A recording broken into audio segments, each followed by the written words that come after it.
Je m'appelle Christiane Schmuck-Lemollard, je suis architecte depuis 1970, diplômée en urbanisme de l'ATU de Munich en 77, de l'école de Chaillot en 79, et en 80, j'ai passé le concours d'architecte en chef des monuments historiques et j'ai été nommée en 82 comme architecte en chef dans le sud de la France. J'ai eu les départements de l'Aude et Lozère, donc j'ai pu travailler à Carcassonne à une époque où on attendait gentiment la ruine de ces bâtiments restaurés par Boswillwald et que j'ai restauré en partie.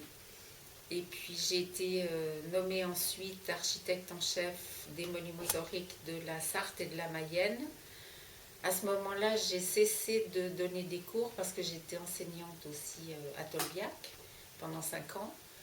Et le fait qu'on m'ait donné la cathédrale du Mans et l'abbaye de l'Épau, enfin de gros chantiers, me privait du temps possible pour être encore enseignante.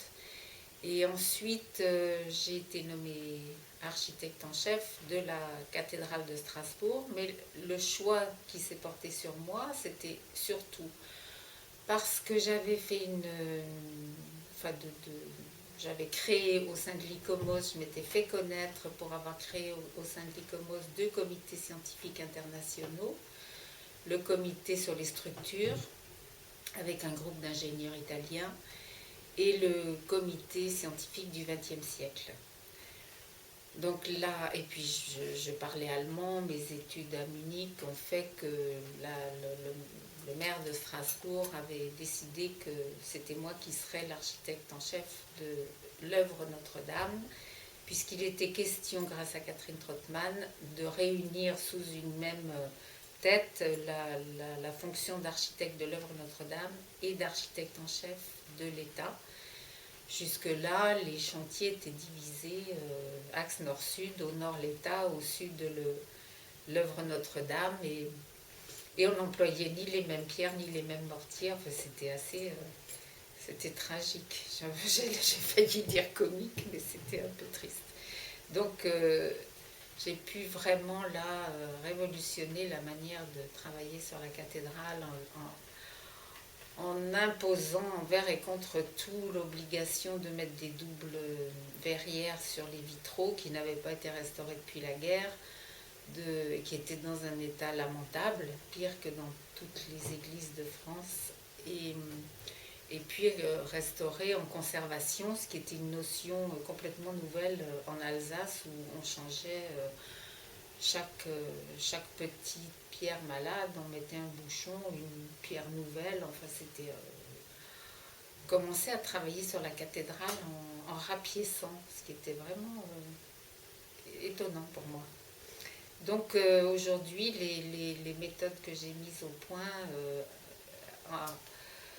avec l'aide de l'atelier de l'œuvre Notre-Dame, eh bien, tout est poursuivi par Pierre-Yves Caillot, mon successeur. Il a quand même fallu 10 ans pour révolutionner les méthodes employées jusque-là.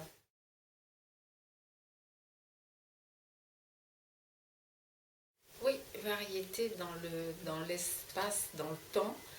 Donc, mon dernier chantier en cours, c'est celui que je mène depuis nombreuses années, très nombreuses années, sur le château de Grosbois, dont j'ai fait progressivement le tour des... J'ai restauré toutes les façades. Et maintenant, nous sommes sur la cour d'honneur, la grande grille d'entrée, le pont-levis. Tous ces travaux seront réceptionnés début juin.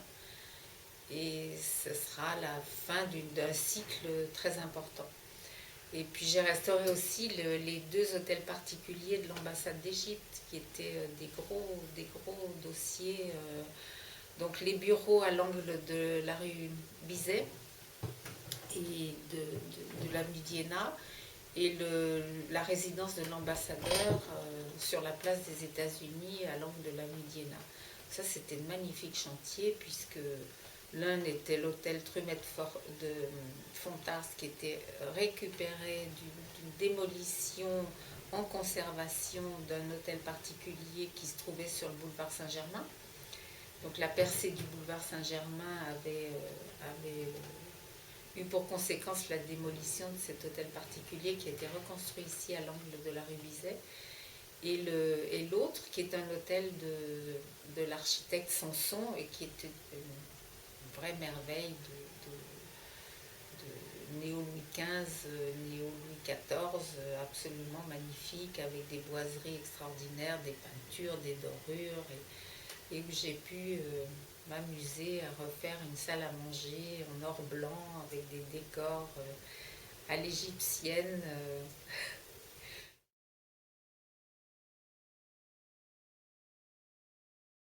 Oui, alors le collège, c'était aussi une étude qui a duré 10 ans parce que le programme avait changé plusieurs fois. Sur le collège de Villejuif, c'est une œuvre de l'URSSA qui avait été miraculeusement préservée dans cette banlieue du sud de Paris, à Villejuif. Et l'URSSA avait terminé ses bâtiments en 1933, inauguré avec un succès inouï parce que c'était le premier modèle, le premier grand nouveau parti pour une école de filles, école de garçons, avec des espaces, un gymnase, un stade, des espaces de récréation, enfin un projet très novateur à l'époque, construit avec toutes les caractéristiques des 5 points de l'architecture moderne, les fenêtres en bande, les toitures terrasses, les piliers qui dégagent les grands espaces des cours préaux. Enfin, un endroit magique, mais qui était devenu extrêmement gris, sombre, tagué, triste, pas entretenu en réalité. Donc j'ai fait une étude qui a démontré que le prix d'un collège neuf serait l'équivalent du prix du coût de la restauration. Et le choix du département du Val-de-Marne s'est porté à juste titre sur le choix de la conservation, parce que cet édifice était malgré tout très aimé dans la ville de Villejuif. Et donc je vais le présenter au colloque de la Fondation Le Corbusier organisé à l'INHA samedi, une table ronde. J'ai isolé quelques photos pour montrer quel a été le parti de restauration sur ce collège qui, pour certains, semble avoir été trop restauré. C'est-à-dire quand on l'aborde, il est remis à neuf. Mais en réalité, il est très authentique. Tout a pu être conservé. J'ai pu proposer sur les enduits extérieurs, tous ont été conservés, remaillés et simplement rebadigeonnés avec un léger voile de couleur beige doré, qui était la couleur d'origine du bâtiment et qu'on peut retrouver partout. Et tout simplement parce que s'il y avait un tag quelque part, il était très facile d'enlever cette couche de sacrifice en quelque sorte, de le remailler, enlever le tag et repasser un jus sans que cela fasse des marques. Donc c'est une méthode assez simple qui était employée déjà il y a longtemps sur les bâtiments romains et qui n'est pas du tout une peinture et pas du tout compliquée à mettre en œuvre. Et puis, il fallait surtout redistribuer le programme et trouver des classes scientifiques, donc des classes de 70 mètres carrés. Le nombre de classes de 50 mètres carrés était parfait pour le programme du collège, mais les classes nouvelles, je les ai proposées dans une aile neuve qui a été construite en bordure de mitoyen, ce qui constituait en quelque sorte la fermeture des cours du côté des petites maisons qui étaient là depuis le début du siècle, de l'autre côté de la clôture de parpaing. Et je pense qu'aujourd'hui, il y a une belle unité dans tout cela. À l'intérieur, tout est préservé, les faïences, les grès cérame, les escaliers. Il a fallu composer avec Le coût de cette restauration, dans laquelle on a remplacé 10% de matériaux seulement, mais ces 10% coûtaient le même prix que de tout remettre à neuf.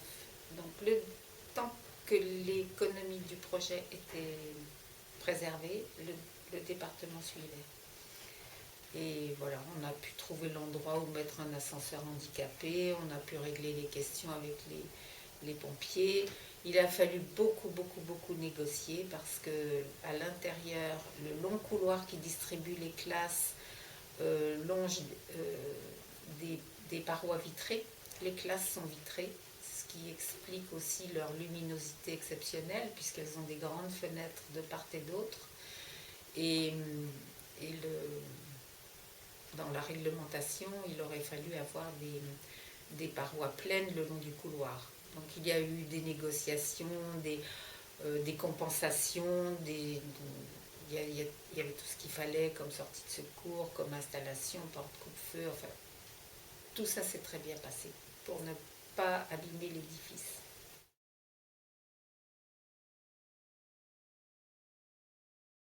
D'abord, quand je suis rentrée de Munich, j'ai découvert que cette école de Chaillot existait. J'avais fait un diplôme d'urbanisme en quartier ancien et on m'avait expliqué qu'à Chaillot, on traitait aussi de la question de l'urbanisme en secteur sauvegardé.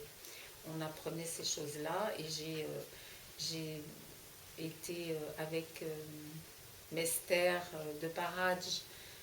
Nous étions les deux meilleurs élèves de Chaillot et nous loin devant les autres, et nos enseignants nous ont convaincus de passer le concours d'architecte en chef. Et j'ai préparé ce concours, je l'ai eu avec très bons résultats, Mester aussi. On est restés les deux meilleurs en tête de peloton. Et au moment, ce concours, il n'y avait jamais eu de femme qui l'ait réussi. Et les épreuves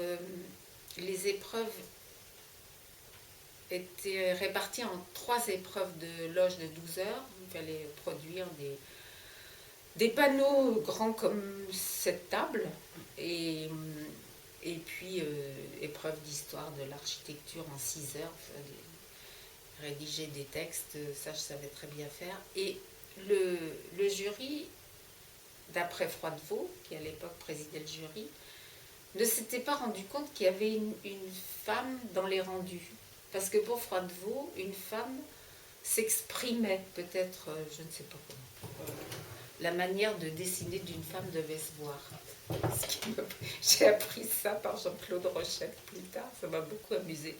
Enfin, il était très dépité, cet inspecteur général, Froidevaux, et les autres inspecteurs généraux, Boiret, Duval, Rochette, lui ont dit que c'était exceptionnel et qu'il ne fallait pas faire tomber cette femme-là au moment de l'oral. Évidemment, quand il faut préparer 200 questions d'oral, il est évident que si on est asticoté par un jury, on peut très facilement ne pas, répondre à côté. Et donc j'ai eu des questions normales et on ne m'a pas demandé de les expliquer pendant 1 heure chacune dans le détail. Donc ça s'est bien passé à l'oral et j'ai eu, Gabor et moi, on est restés les deux en tête de peloton de ce concours-là en 82 et tous les deux d'une seule voix, on a demandé les départements du Sud en pensant qu'on aurait du soleil, des travaux, Viollet-le-Duc et voilà. 5 ans après, j'avais la Sarthe et la Mayenne. J'étais très contente de franchir la Loire et de découvrir que dans le quart nord-ouest de la France, on travaillait de manière exceptionnelle, qu'il y avait des entreprises fabuleuses, des couvreurs, des charpentiers, des menuisiers qui savaient faire du bel ouvrage. Je me suis vraiment égalée.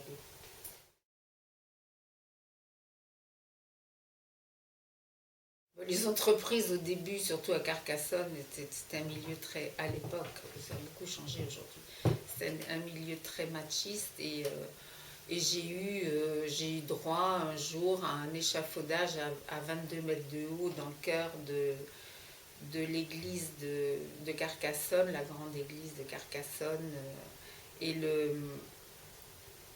et une échelle pour monter tout droit sans échafaudage. Alors j'ai monté cette échelle, j'ai appelé l'entrepreneur et je lui ai dit, maintenant si vous ne mettez pas un échafaudage dans les normes, un escalier pour monter ces 20 mètres, la semaine prochaine vous aurez la commission de sécurité et vous serez sortis du chantier. Mais vous voyez, on est tous les deux là sous la voûte. Moi j'ai peur de rien, j'ai pas le vertige, donc vous pouvez m'en faire comme ça tant que vous voudrez. Euh, c'est pas vous qui gagnerez.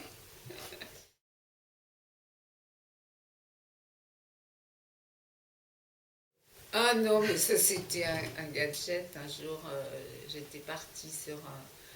Enfin, on était chaque semaine sur la flèche pendant 1 an et demi. Chaque semaine, il fallait monter les 600 marches. Quand on a eu mis l'échafaudage, l'ascenseur en place, ça s'est amélioré. On avait la moitié de la flèche, 70 mètres en ascenseur. Il ne restait plus que 70 mètres dans d'assez bonnes conditions parce que les échafaudages avaient été installés de manière évidemment très réglementaire, mais aussi organisée de telle sorte qu'elle n'endommage pas la flèche. On avait un système extrêmement intelligent et bien organisé, avec des escaliers et pas des petites échelles de rien du tout. Et lors d'une réunion de chantier qui se trouvait être le jour d'une réception à la ville de Strasbourg, j'avais pris ma valise et pris l'avion à 6 h le matin. Il y avait encore un avion, le TGV n'arrivait pas assez tôt. Et en débarquant à l'hôtel, je m'étais rendu compte que j'avais pris une paire de mocassins d'une couleur, non, 2 mocassins, j'avais 2 paires identiques, rouge foncé et noir. Et j'avais un pied noir et un pied rouge. Je me suis dit, mais c'est pas possible, je peux pas monter sur les échafaudages comme ça, ils vont penser que je suis Alzheimer. Donc, il vaut mieux que je mette les chaussures que j'aurai ce soir, qui avaient des petits talons. Donc, tout le monde en a fait des histoires, parce que je suis montée sur la flèche avec des petits talons. Enfin, c'était pas des petits talons et demi, loin de là.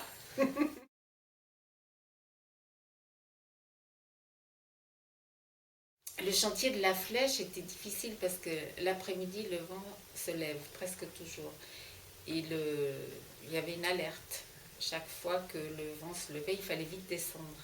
Parce que le sommet de la flèche bouge énormément.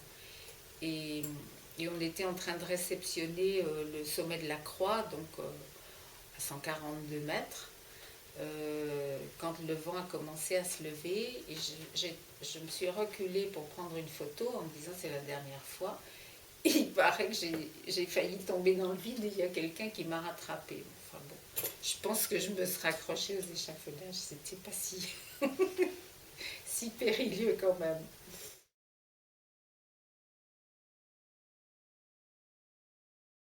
Mais ils réagissent très mal si on ne leur donne pas la solution. Voilà. Moi je leur dis, c'est pas comme ça, mais comme ça on y arrive. Et je leur donne les recettes, et les recettes de joint, et les mortiers pierre, et le... Oh, tout. Je leur donne les produits. À la longue, j'ai l'impression d'avoir réponse à tout. Donc, si je trouve une entreprise qui n'a pas les clés pour tout faire et qui commence mal, je dis non, là on arrête, il faut faire comme ça. Et voilà. Comme jeune architecte en chef, je ne savais pas ça. C'était très difficile. Donc au début, j'ai appris avec les entreprises avec lesquelles j'étais. Et heureusement, c'était dans le Midi où l'architecture est moins sophistiquée. Donc les toitures, on ne peut pas parler de charpente, c'est juste quelques bois, des tuiles plates, il n'y a pas d'ouvrage complexe, il y a de la stéréotomie, bien sûr, mais alors si on restaure, on recopie et on fait attention à, à ce qu'on choisit comme mortier, comme joint. Où j'ai eu beaucoup de difficultés, c'est que la chaude Fontastier envahissait tout et qu'on avait des déboires sur les couleurs d'enduit parce qu'on essayait de mélanger des sables très colorés Et la chaux de Saint-Astier faisait virer les couleurs vers le rose, vers le gris, en séchant. Il y avait un vieillissement qui était désagréable. Et j'ai eu beaucoup, beaucoup de mal à sortir de ça. Mais bon.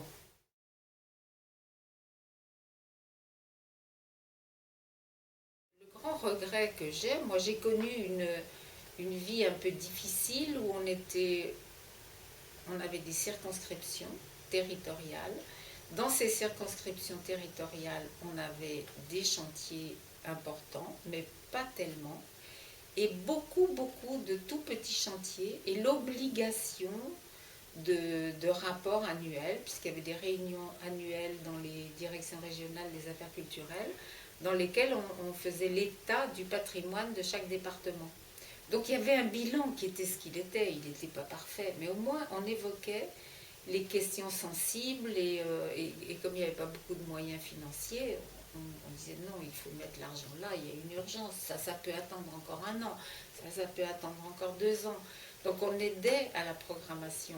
À partir du moment où cette notion de circonscription territoriale disparaît et où les architectes en chef ne sont plus obligatoires que pour les monuments appartenant à l'État, tant mieux pour eux, parce qu'à ce moment-là, ils n'ont que l'aspect positif.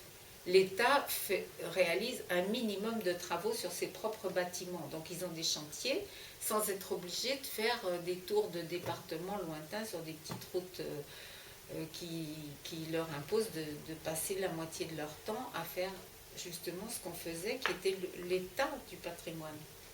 Donc qui fait cet état du patrimoine aujourd'hui? Il ne reste plus que les architectes des bâtiments de France qui, avant la fin de l'année, n'ont plus de quoi payer de l'essence dans les voitures de service, qui n'ont pas de collaborateurs. En fait, c'est une dégradation que je trouve triste du service des monuments historiques. Est-ce qu'on peut encore parler de service des monuments historiques dans ces cas-là? C'est bien dommage.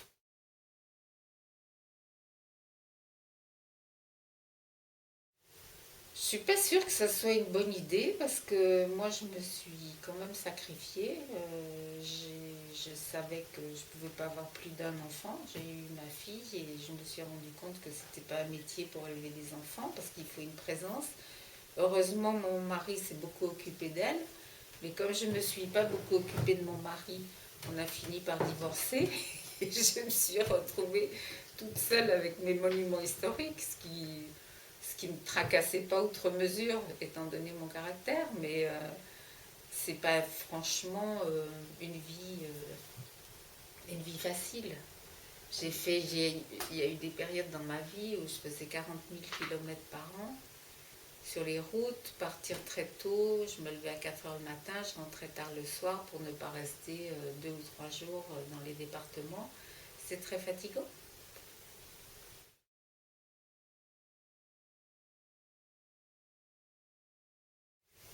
Moi, j'en ai parlé justement récemment à quelqu'un qui m'interrogeait sur Villejuif. Je pense que pour... parce que ça ne me tracassait pas du tout de travailler sur une cathédrale ou sur l'ambassade d'Égypte, sur le château de Grosbois, sur l'URSA. C'était des époques très différentes. Évidemment, il faut énormément apprendre, mais apprendre, c'est une question d'entraînement. Plus on apprend et plus ça va vite. Et plus on apprend et plus on retient. Donc c'est pas du tout un souci. Et il faut, à mon avis, voir l'essentiel. L'édifice doit être ramené dans sa période la plus belle. Et si l'édifice est magnifié, tout le monde en est convaincu et il va être automatiquement préservé. Et évidemment, il y a le souci du respect, de l'authenticité, de l'archéologie, de tout ce qu'on trouve, mais tout ça, c'est pas ce qu'on doit voir en premier. Il faut que l'édifice provoque de l'émotion. À partir du moment où il y a émotion, choc de beauté, alors il y a un respect. Et puis le reste, c'est masqué. C'est forcément là, parce qu'autrement on ne fait pas un bon travail. Et puis je crois aussi qu'il faut savoir ne pas avoir un ego surdimensionné ou le placer autrement. C'est-à-dire que si on veut imposer sa marque et qu'on dise ça c'est restauré par une telle, ça c'est restauré par une telle, moi je préfère qu'on dise ah c'est magnifique, c'est peut-être une telle qui a restauré.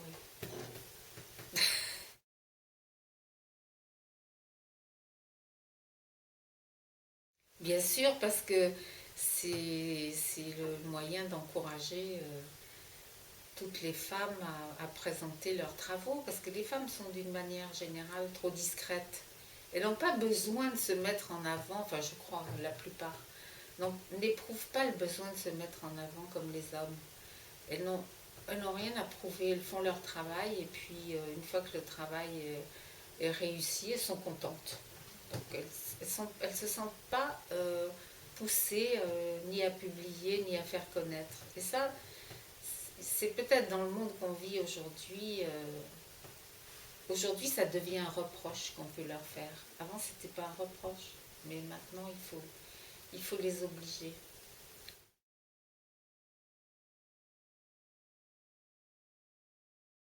Tout doucement, tout doucement. Il y a une acceptation évidente des femmes, parce que de toute façon, nos confrères se rendent compte que des femmes de valeur, il y en a beaucoup. Mais là, on va se retrouver avec un nouveau déséquilibre. On a accru le nombre de membres de l'académie, d'académiciens à l'académie d'architecture, en, en espérant, et on le fait d'ailleurs, en faisant entrer des membres correspondants qui étaient des membres installés en province, qui n'étaient pas membres titulaires, en raison de la limitation à 120. Donc cette limitation a sauté, elle est passée à 200 et moi j'espérais qu'on allait avoir une grande ouverture pour les femmes.